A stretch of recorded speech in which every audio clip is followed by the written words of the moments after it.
Good morning. Happy Monday. I hope you're all doing well. Nice to have you here. Today, 1:10 p.m. for most of you in 2501. What we'll do, we won't have problem set 4 or quiz 4, but we'll take the first midterm exam. That'll take the whole time. You'll turn in exam prep 1 and the empirical formula lab, and be good to go. And then around 3 o'clock, 3:05, somewhere in there, we'll go over to 2507 and we'll do the percent potassium chlorate lab. This is another lab where you have to have safety goggles, so bring them along. I've got some. If you don't have them, don't lose them in sleep. But if you do have your own, it's a really cool idea. So, questions on this kind of stuff before we go? All right. The elements are kind of like the letters of an alphabet, and compounds that you put together from the elements are kind of like words. So finishing this analogy then, we're going to talk now about the chemist's sentences, which is a chemical reaction. And chemical reactions are really the reason why chemists get paid, all right? Making things, knowing how to make things, knowing how much to put in, how much you're going to get out. People can make projections based on how much money they're going to make, blah, blah, blah. And so we'll check it out. This is an example of a chemical reaction where zinc and iodine make zinc iodide. Reactants are always what you put into the reaction, and products are what you get out of the reaction. And those 7 diatomics that I was babbling about in the last section, super important here, because iodine is always I2, it's not just I. So have no fear of ice clear brew. All of those will be really important in here. Now, chemical reactions is very analogous to cooking, all right? And I'm not always the world's best chef by any means, but if I have to, I can follow a recipe and stuff, and I can make something that's all right. So let's say that you and I were going to make a cake, okay? Well, we have to have the right amounts of flour and oil, chocolate, eggs, whatever. And, you know, we put in 10 eggs instead of 2, it's going to be a lot different than if we put in the right amount. And if we only put in half the amount of flour, it won't be this voluminous, so things can make a big difference here. So just like in cooking, we have to know the amounts and stuff that go in, and we hope to know what comes out. And we do want to avoid any kind of problems, because it's totally possible. You can have flames and all kinds of stuff burning in a kitchen. Well, chemists have all these kind of things too. So knowing about what you're dealing with can be really important. Who works for the prisoners? They say at the universities, you show me a chemist and I'll show you a great chef. I mean, what's the difference whether you have hydrochloric acid or a pot roast cooking on a Bunsen burner? This is from Hogan's Heroes, a really bad reference once again that I was buying. Hydrochloric acid versus a pot roast on a Bunsen burner. Well, enough said. I think there would be a little difference between those two, but anyway, you don't have to like my bad taste in TV. Now, this is a better example of an actual chemical reaction.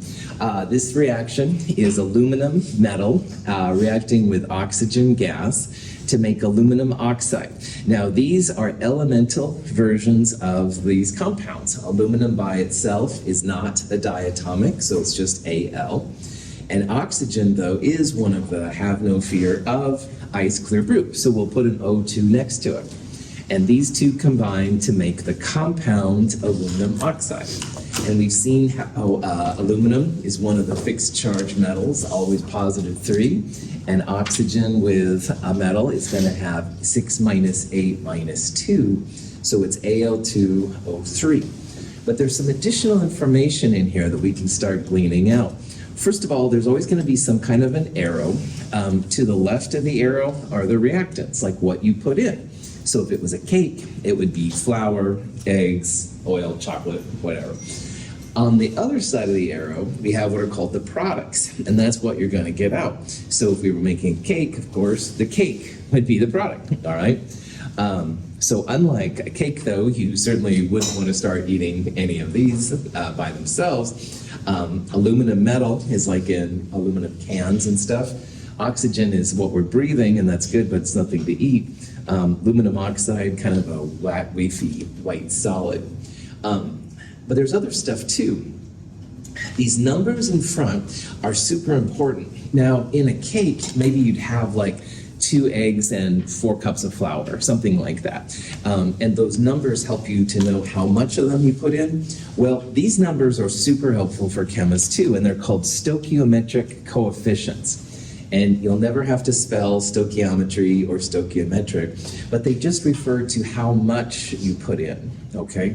So this means like on the atomic level, you would have 4 atoms of aluminum and 3 O2 molecules, and that makes 2 aluminum oxide molecules.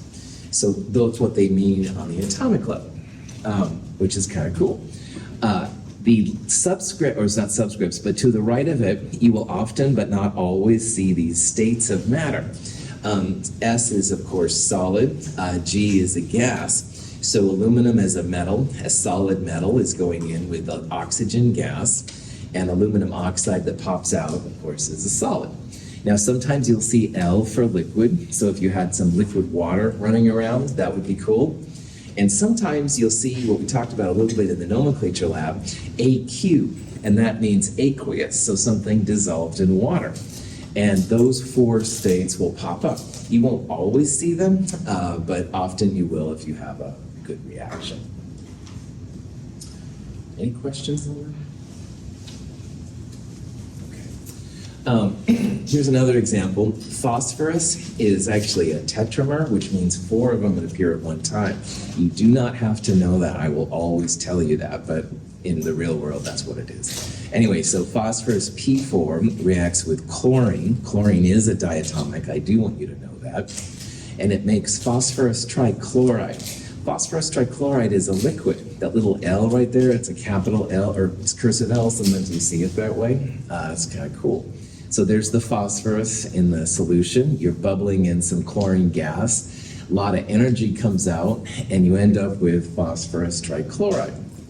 And these relative amounts tell you what you need. So you need like 1 part P4 to 6 parts Cl2, and you'll end up with 4 parts PCl3. You can probably imagine that the mole is going to be what we'll use and stuff for these parts coming up here a little bit. Here's another example. Iron makes lots of combinations with chlorine. In this case, we're making iron 3 chloride. It's a solid, all right?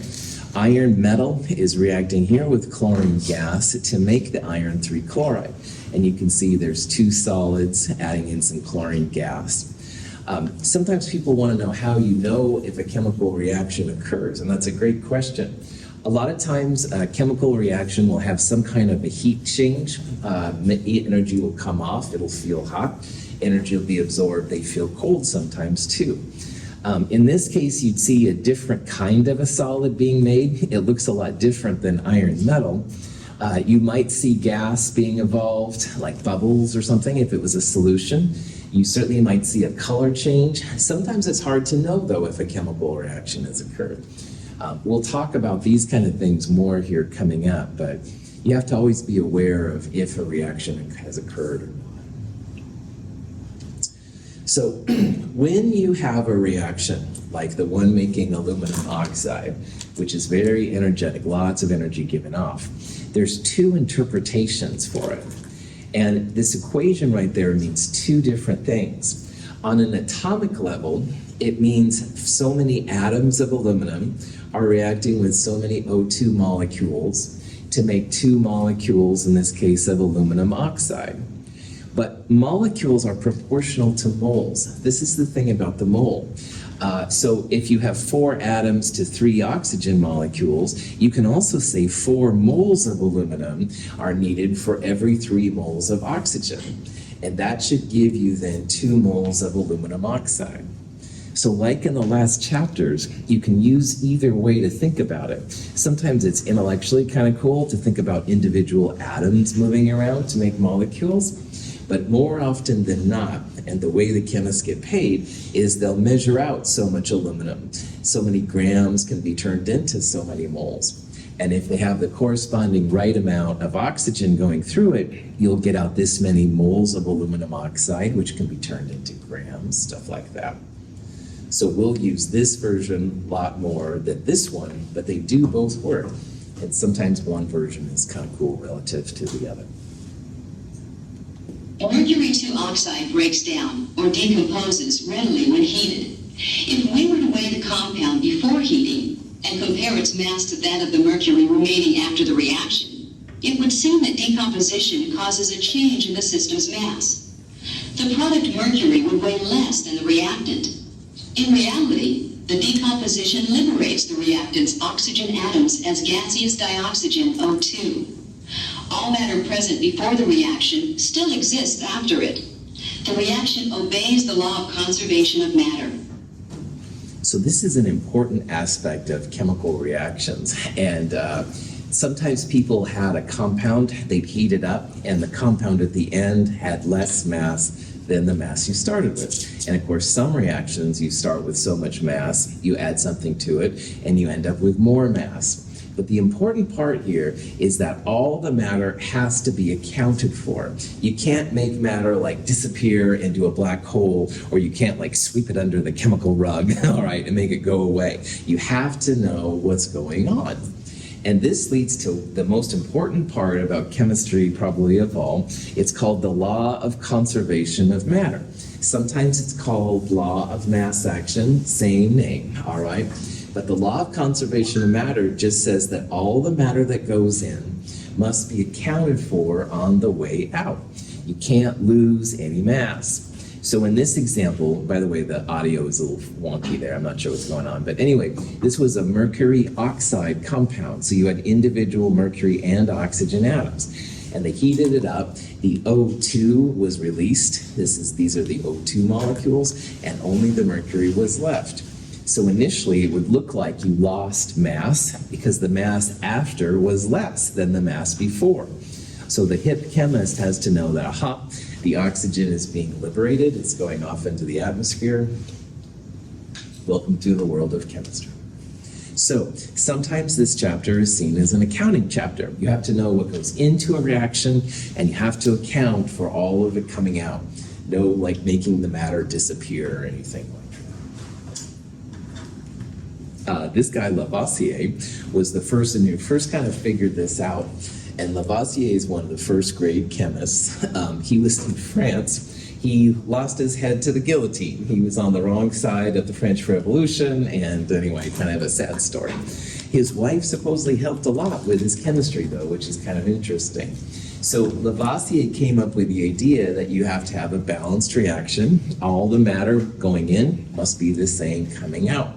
Now for us, the first big goal is going to make sure that all of the atoms on both sides of the reaction, the reactants and products, are the same.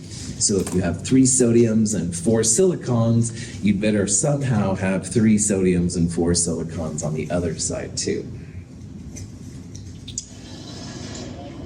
Tell me you have good news. The universe never lets anything go to waste. Or so said Lavoisier. Law of conservation of mass. Yes. In chemical reactions, mass is neither created nor destroyed. Okay, so again, my bad TV choices are showing up left and right. You don't have like Open Serials or Star Trek Discovery to do well. This was a little part from there and stuff where they mentioned Lavoisier, so woohoo! I know I need to get out more. My oxygen level is probably too low. But anyway, let's do a practical example. When pieces of aluminum foil are placed in a beaker containing bromine, a violent reaction occurs.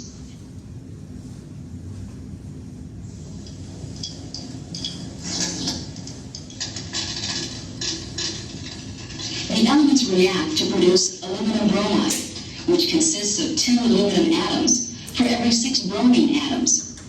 It is visible as a white powder deposited on the beaker. So this is the way that chemists represent this reaction. And in this little graphic, you can see the actual atoms being moved. So aluminum is not a diatomic, they're individual pieces. So aluminum is just Al. Now bromine, on the other hand, is a diatomic. There's 2 of them together. So you can see that there's like a line between them that represents the bromine molecules. So bromine, bromine, and bromine.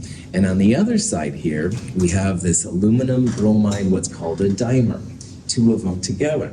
Now, aluminum is one of the twisted metals. If you look carefully, it's hard to see in this little picture, but there's an arrow, a weird arrow right there. And this has to do with aluminum's ability that makes it unhappy. And we're going to look at this in a later lecture, not for right now.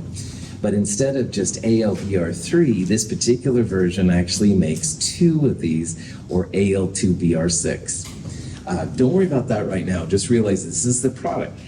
So if you look at it, well, there's 1, 2 aluminums. There's 1, 2, 3 of these Br2s. And there's only one of these Al2Br6s on this side. And you can see the 2 aluminum atoms are right there. And the 2, 4, 6 bromine atoms, 1, 2, 3, 4, 5, 6. So everything is accounted for. All the atoms that go in equal the atoms going out. So we would write this then as 2 Als, because there's 2 aluminums.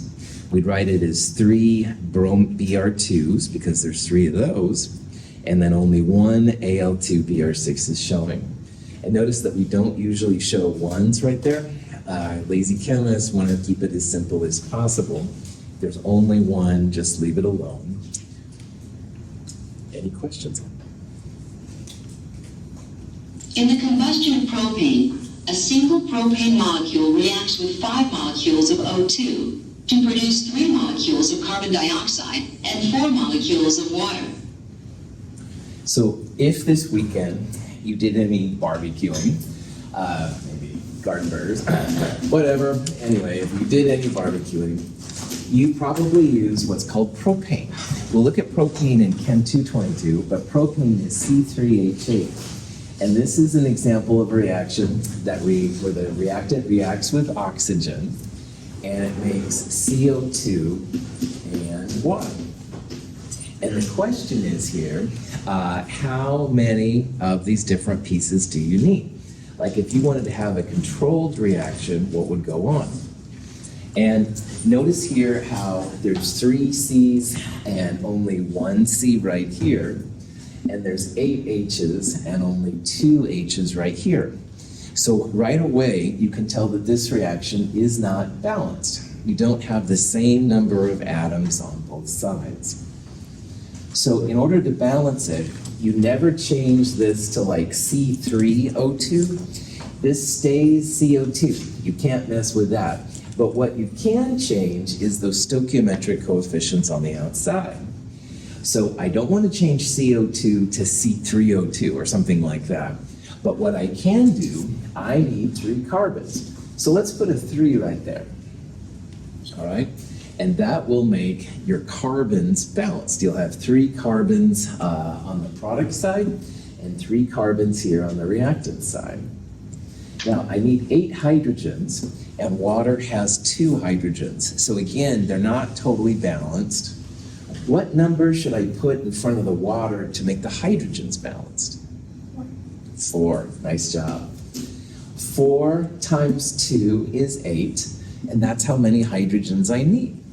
So if you put a 4 in front of the water, now the hydrogens are balanced, the carbons are balanced, but you can see probably now that the oxygens need a little help, because by adding these values, I've also increased the oxygen amount. So I have 3 times 2, 6 oxygens here, and 4 times 1, 4 oxygens there. Well, good old O2 comes as a pair to 5. That's right, good. You're totally seeing it. So in this reaction, 5 oxygens are needed for 1 C3H propane.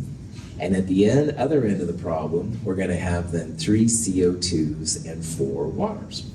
And all of the matter that goes in equals all of the matter that goes out. Good to go. I don't think it's balanced, Dr. Russell. Oh, Austin, that's a good call. Austin's so quiet and polite, he probably wouldn't say that, but I'm going to pretend that he did. Let's say you don't know for sure that this is balanced, all right? You can always go back and check. And so what I'm going to do on the next problem here, I'm going to have like a C, H, and O right in the middle. And if we have a balanced reaction, the atoms on the reactant side had better equal the atoms on the product side. So on the reactant left side, 3 carbons, 8 hydrogens, And 5 times 2, 10 oxygens. Now, if we've done it right, this side will be the same. 3 carbons, that looks good. 3 times 2, 6 oxygens. 4 times 2, 8 hydrogens. 4 times 1, 4 oxygens. And lo and behold, 3 carbons, 8 hydrogens, 10 equals 6 plus 4. Balanced. You can always check yourself when it comes to balancing equations if you want to. It's not a problem. Questions? Okay, this example is a little bit more exotic, so let me show. This is actually another kind of a burning reaction. It's B4H10 and O2, making what's called boric oxide. You don't need to know about that. And water. Now, on this one, there's a lot more pieces and stuff to play around with. And notice here how oxygen appears in both water and the B2O3. So a real common way to balance reactions is if you have an element like itself, like oxygen, do that last, all right? Because that's usually going to be the one that's weird. So if I saw a reaction like this and I wanted to balance it, well, borons, 4 on this side, only 2 here, so I've got to have a 2 right there. Hydrogens, there's 10 on the left. Hydrogen comes in 2s, there's 5. And if you look right now, boron, hydrogen, and oxygen, I have 4 borons, 10 hydrogens, and only 2 oxygens. The right-hand side, 2 times 2 would be 4, 2 times 3 would be 6, 5 times 2, 10, but also 5 times 1. So notice that the borons are equal, the hydrogens are equal, but the oxygens are in a little bit of trouble here because I want to have 11 oxygens, but darn it, oxygen comes in 2s. What you would like to do is write 11 halves oxygen. Because if you have 11 halves of something and oxygen comes in 2s, the 2s would cancel out and you'll be left with 11, which is what we'd like to have because we have 11 oxygens on this side. But chemists really hate fractions, all right? And at this level, you don't really want to leave it that way. So if you get to this point, what you can do is multiply everything through by 2. 2 B4H10 plus 11 times 2 times 2, 11 O2s makes 2 times 2, 4 B2O3 plus 2 times 5, 10 waters. And then, if you look at this crazy thing, you still have 8 borons, 4 times 2, 8 borons. 2 times 10, 20 hydrogens, 10 times 2, 20 hydrogens. Now we've got a total of 11 times 2, 22 oxygens. Well, 4 times 3 is 12, plus 10, we got it. So this is a more advanced example, but it's totally doable. Sometimes you'll get to the point where you want to write a fraction, and I encourage you to do so, then just multiply everything by 2 to get rid of the fractions at the end. Any questions on that? Okay, so here's an example of a reaction you might see. This is a reaction that shows phosphorus, and phosphorus is P4. Phosphorus reacts with chlorine. Chlorine is a diatomic like oxygen, and it makes phosphorus trichloride. And the question is, which of these statements is correct? And it says it needs 1 phosphorus atom and 6 chlorine atoms to make 1 PCl3. And yeah, that's true. It needs 4 phosphorus atoms and 12 chlorine atoms to produce 4 PCl3 molecules, or 1 phosphorus and 6 Cl to make this many. This one's not right. The stoichiometry is not right. I think the best answer here would be B, because it's 4 phosphorus atoms in 1 P4 molecule. And that reacts with 12 chlorine atoms has 6 Cl2s to make 4 PCl3s. So the very best one here would be this one right here. The stoichiometry isn't right here. Like here's 6 Cl and there's only 3 Cl's right there. And here's 1 P and 4 P's. So A and C have problems with the mass going in not equaling the mass going out. B, though, has the right combination. Oh. Any questions? Okay. Balancing equations is usually something that people do pretty good at. If you are totally new to this, spend a little time practicing. Not for the exam today, all right, but starting tomorrow or something, start balancing. Just practice. And people usually do pretty well on it. Here's a couple of hints just to get you started, all right? Try to have balance the atoms which are only on one side but by themselves last. So in both of the examples we went through just now, oxygen was by itself. And you can see I balanced like everything else first and then tried to balance the oxygen. And usually that makes for a little bit better example. If you end up with all the coefficients being large numbers, try and reduce them down to the smallest whole number. So if you had like 2, 2, and 4, you could reduce that to 1, 1, and 2, all right? You want to try and have the smallest whole number integers as possible. You can always check your answer. All right, this kind of putting the line down the middle is something I do a lot myself. When I want to make sure that everything is the same on both sides, I'll put them both there, right there, and just to make sure the atoms are okay. And finally, we'll look at some examples of reactions with charges. And charges need to be balanced too. This will help us a lot when we get to Chem 223. If you want to ignore that for right now, I completely understand. Any questions?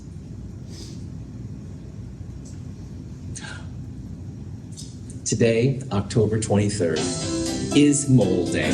Now, this is totally silly, but Avogadro's number, 6.022 times 10 to the 23rd.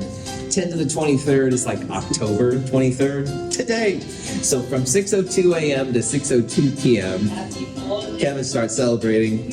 You know, you'll see people dancing in the hall. It's probably reference to bad things. But anyway, here's lots of just silly pictures and stuff. And,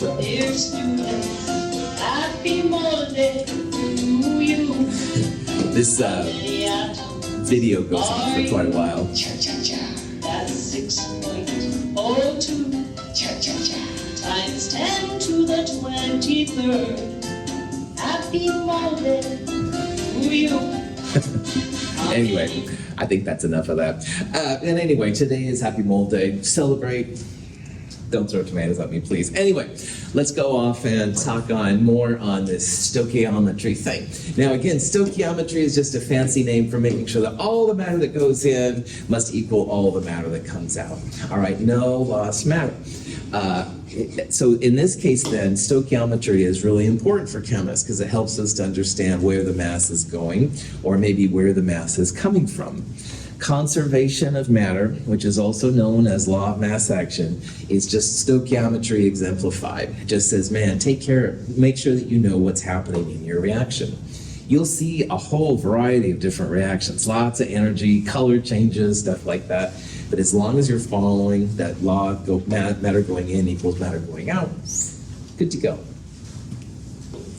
Now, the reaction we just saw with aluminum and oxygen making aluminum oxide, those coefficients have a lot of uses. We saw how it could be atoms and molecules, but more often it's moles. So it's like 4 moles of aluminum need 3 moles of oxygen to make 2 moles of aluminum oxide. And those are all ratios. So you could say that for every 3 moles of oxygen you put in, you need 4 moles of aluminum. Or for every 4 moles of aluminum you put in, you need 3 moles of oxygen. All right? I don't know, Donovan is my boss, and he says, Russell, how much aluminum oxide are we going to make? Well, if I know how much oxygen we have, I can say 3 moles of oxygen will create 2 moles of aluminum oxide. And you can turn that into grams and pounds and stuff like that there. You could do the same with aluminum. For every 4 moles of aluminum, you have 2 moles of aluminum oxide. So this is where chemists get paid, all right? The boss says, how much aluminum oxide are we gonna get? And you've got so much aluminum, this is the one you'd wanna use. On the other hand, let's pretend that aluminum is really expensive, and we're gonna say, well, you know, we need to have 10 moles aluminum oxide. How much aluminum do we need? This is the reference you'd use. It's just like all the other conversions we've seen in chemistry. You'll start with something, you wanna cancel that something, i.e. put it in the bottom, and the desired part goes on the top. And you have all of these ratios that you can do. As long as your reaction is balanced, they're all valid, and that's really, really cool. So this is where the power of chemistry is, all right? And all the things around you, you know, the computers and cell phones, plastic containers, the drinks that you consume, the foods, et cetera, it all is based on chemical reactions. So if you understand the power of this, you're good to go. So let's say we have this reaction. This is making ammonia, NH3, from nitrogen and hydrogen gas. And let's say that we had 10 moles of hydrogen going in, and our boss says, how many moles of ammonia will come out? The question is, which of these ratios do you want to use, okay? Well, if we're starting with hydrogen, what's gonna go on the bottom of our ratio? Is it gonna be hydrogen or ammonia?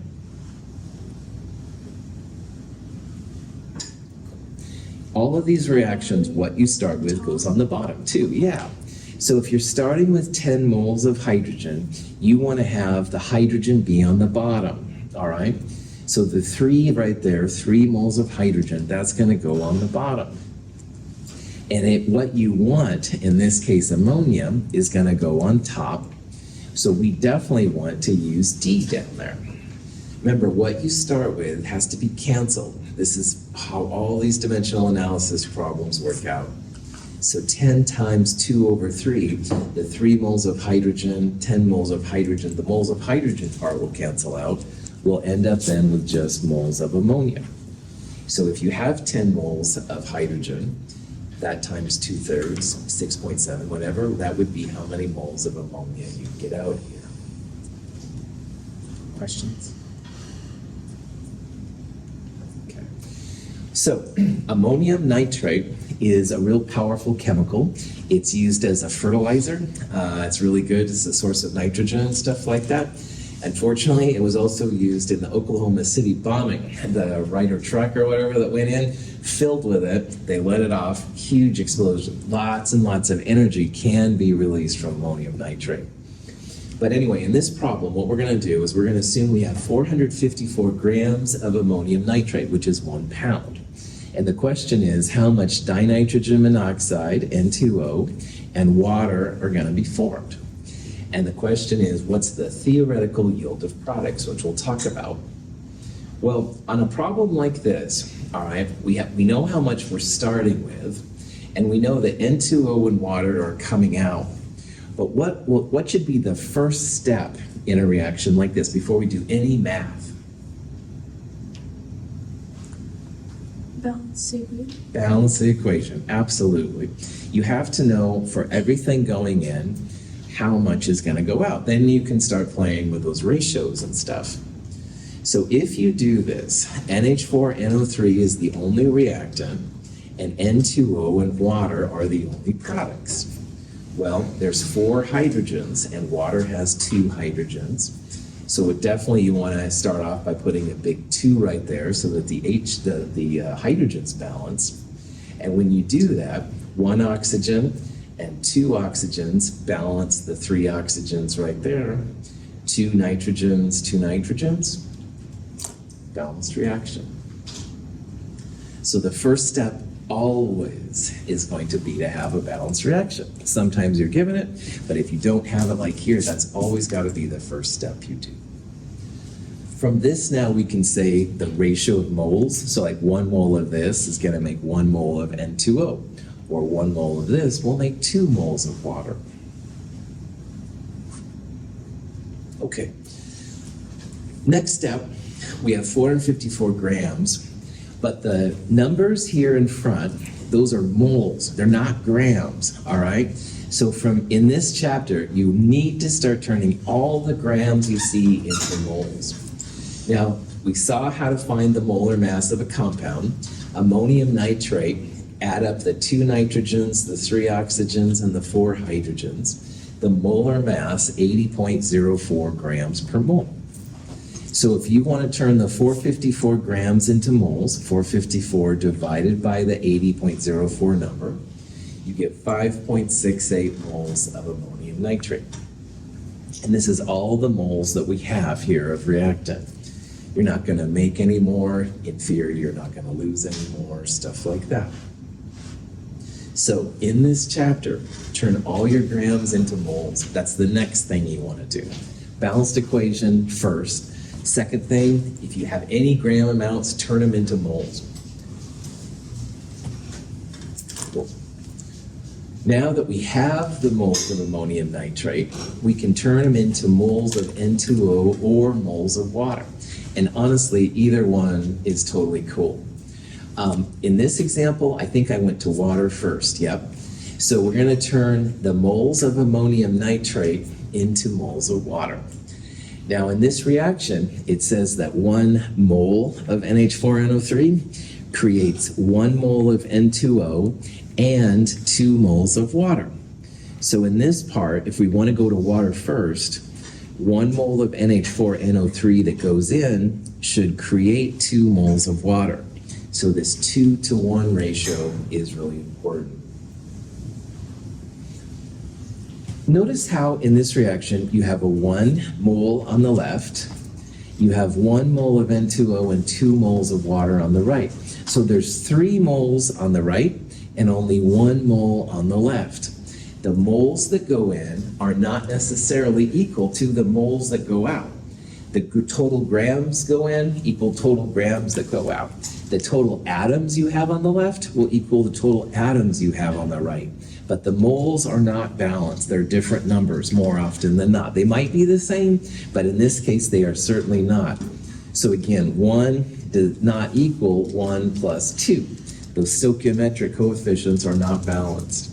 The atoms are balanced, the total mass will be balanced, but not the moles. All right. Questions on that? Okay. So if we have 5.68 moles of ammonium nitrate, the ratio that comes from here is 1 NH4NO3 to 2 moles of water. So you can see how the moles of NH4NO3 will cancel out. We'll have moles of water. So this number times 2, 11.4 moles of water will be created. All right? And that's all the water you can make. You can't make any more than that. You're only going to make 11.4 moles of water. Now, let's say that we wanted to do N2O first and not water. What ratio would we use to convert NH4NO3 into N2O? 1 over 1. Well done. Yeah. If you wanted to do N2O first, which is fine, you would use a 1 over 1 ratio, 5.68 moles ammonium nitrate. You'd have 1 mole NH4NO3 on the bottom and 1 mole N2O on the top, 1 to 1, 5.68 moles. That's right. Nice job. Okay. Questions so far? Now, the last step here, we're trying to find how much N2O in water is going to be created. And those numbers are called the theoretical yield, because if all goes well, the numbers we're going to calculate here will represent the grams of N2O and the grams of water that are created. So we saw earlier, 11.4 moles of water is how much water is going to be created. Water is about 18.02 grams per mole. Multiplying those together, 3 sig figs, 204 grams of H2O are going to be created. So if everything goes right, 204 grams is the theoretical yield of water. It's how much we should come out with. And we'll talk about why sometimes you don't always get it. but it's the amount that we should end up with, which is important. So in this reaction, 204 grams of water should be created, all right? The theoretical yield of water is 204. For N2O, all right, there's a couple different ways to do it. One way to do it would be to take the moles of N2O that we talked about, multiply it by the molar mass. But in this case, all the reactant is split into two products. So 454 grams is what we started with the ammonium nitrate. And we just calculated that 204 grams of water is the theoretical yield of water. Well, if all the mass that goes in has to be accounted for on the way out, 454 minus 204, 250 grams, the zero is significant, so there's a dot. That's the amount of N2O that we should come out with. This is the theoretical yield of N2O. Now, you can also, though, do it this way. You can say, all right, N2O, we had 5.68 moles. The molar mass of N2O is about 44.01 grams per mole. That's another way to calculate this 250 grams. So there's two ways here to find the N2O, and they're both fine, all right? I'm gonna, by default, kind of push you towards this way. But this way will work if there's only two ingredients and you have the other one already calculated, then total minus the second ingredient will give you the first ingredient. Any questions? Okay. So this is like a summary of what happened here. We took the grams of NH4NO3. We didn't have any of these initially. Turned it to moles by using the molar mass of NH4NO3. Then all of the NH4NO3 was used up, so it went to zero. There was no more NH4NO3 left. And in the process, for every 1 mole of NH4NO3, we made 1 mole of N2O and 2 moles of water. So you can see here how the mole ratios, there's 2 to 1 for the water and N2O. Then you can turn these values into grams using the molar mass. Good to go. At the end of the day, this number, the grams that go in, should equal these numbers, the grams that come out, all right? And if it's 1 to 1 to 2, the mole ratios right here on the change level should be the same too. Like 1 mole of NH4NO3 was used up to make 1 mole N2O and 2 moles of water. This is the kind of thing we'll talk about in future lectures and stuff. All right. Now, we were supposed to have 250 grams of N2O. But N2O is a gas, all right? It's nitrous, all right? It's what they use in Fast and Furious, stuff like that. So maybe accidentally, oh, that valve wasn't totally cocked, and some of the N2O got out before we could close it. So at the end of the day, we only ended up with 131 grams of N2O. So a common question is to ask for a percent yield of a product, all right? And a percent yield is just a way to compare how much we should have ended up, the theoretical yield, to the actual yield. So in this problem, we only got 131 grams of N2O. Wasn't quite as much as we thought. So if you have to do this, it's pretty easy. Percent yield is the actual yield divided by the theoretical yield. It's how much you should have gotten out on the bottom, and it's how much you actually got out on the top. So actual divided by theoretical times 100%, 52.4%. Now, why this is important for chemists, all right, is that Donovan and I are making N2O. And I'm like, well, I'm getting percent yields of 52.4%. But maybe Donovan's process is more like 71%, a little bit higher. So his way would be more efficient. Now, maybe I can do a better job, make sure my stopcocks are closed, and I can raise my percent yield up. But this is a way that chemists can compare that way the efficiency of one method to the other.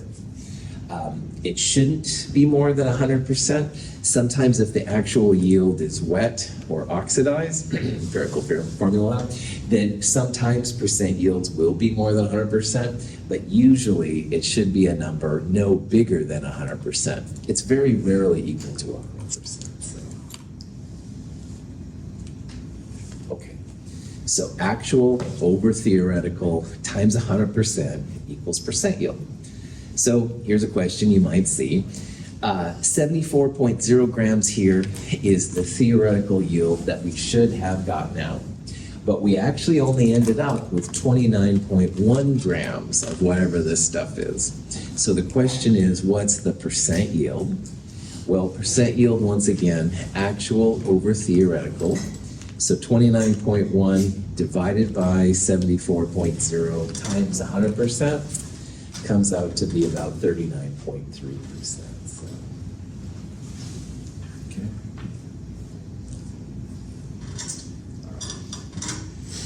So this is a real common kind of thing we're going to do. And I'm going to talk a lot about grams to moles to moles to grams. And this is where chemists make their money. Because if the boss wants to know how much mass of some kind of product you're going to make, and this is how much grams of you're starting with, you have to turn the grams of what you're starting with into moles. You use some kind of stoichiometric factor from the reaction to turn moles of what you started with into moles of what you want. And you can then go moles back to grams using the molar mass, in this case of products. So grams to moles to moles to grams is something we're going to do a lot. It's a real common procedure. You choose the grams of what you start with, and you turn it into grams of what you want. So in that case, it would be grams of a product from grams of a reactant. On the other hand, maybe you want to make 50 grams of a product, and you want to know how much reactant you have. No problem. Grams to moles to moles to grams. It would be grams of product to moles of product. Use the stoichiometry from the balanced reaction to go to moles of the reactant, back to grams. Lots and lots of different kind of things you can do with this, and that's what we'll talk about. I sometimes talk about it as a dance, all right? Yeah, I'm nerding out, I admit it. You can go grams to volume if you have density. You can go moles to particles, like numbers of atoms, numbers of molecules. We'll talk about molarity in the next section. That's a way to get to volume. Don't worry about that right now. But this grams to moles to moles to grams is the way that chemists make their money, all right? You work for a company, you make so much product, grams to moles to moles to grams, all right? Questions? Hydrogen peroxide in water decomposes slowly at room temperature. In the presence of manganese dioxide, however, the decomposition occurs much more rapidly. The reaction produces gaseous oxygen and water. The hydrogen peroxide is oxidized and reduced at the same time. It undergoes a disproportionation reaction. The manganese dioxide serves only as a catalyst and is not consumed in the reaction. Hydrogen peroxide is sold at the stores in a brown bottle. You're supposed to refrigerate it. Hydrogen peroxide breaks down naturally to water and O2. If you add some MnO2, some manganese 4 oxide, or manganese dioxide as they call it, it makes the reaction a lot faster. This is an example of a catalyst. It makes the reaction faster, but in theory, if you dried off all the water, you could get all of the MnO2 back. Catalysts are really cool for just making things happen. We're going to use MnO2 in lab this week. This is just an example of how you could do this. And if you have nothing else to do with your time, don't throw tomatoes at me. This is a great way to test how you're doing. So we're putting in 5 grams of H2O2, and then it says how much O2 is going to come out and how much water. Well, what you'd want to do, first of all, turn 5 grams of H2O2 into moles of H2O2. Then you'd use the stoichiometric factor to calculate an example of oxygen. So for oxygen, 2 moles of H2O2 would be on the bottom, and 1 mole of O2 would be on the top. Then you'd multiply by the molar mass of O2, about 32 grams per mole. You'd get 2.35 grams out if you've done it right. You could do the same kind of process for water, or you could go 5 minus 2.35 to get 2.65. But if you can do this problem, you've got everything today knocked out. And I do encourage you to check it out as if you had nothing else to do. Like take an exam. So today at 1:10, I'll see you in 2501. We'll take the midterm, term in, exam prep 1, empirical formula lab. Bring your goggles for lab. Have a great day.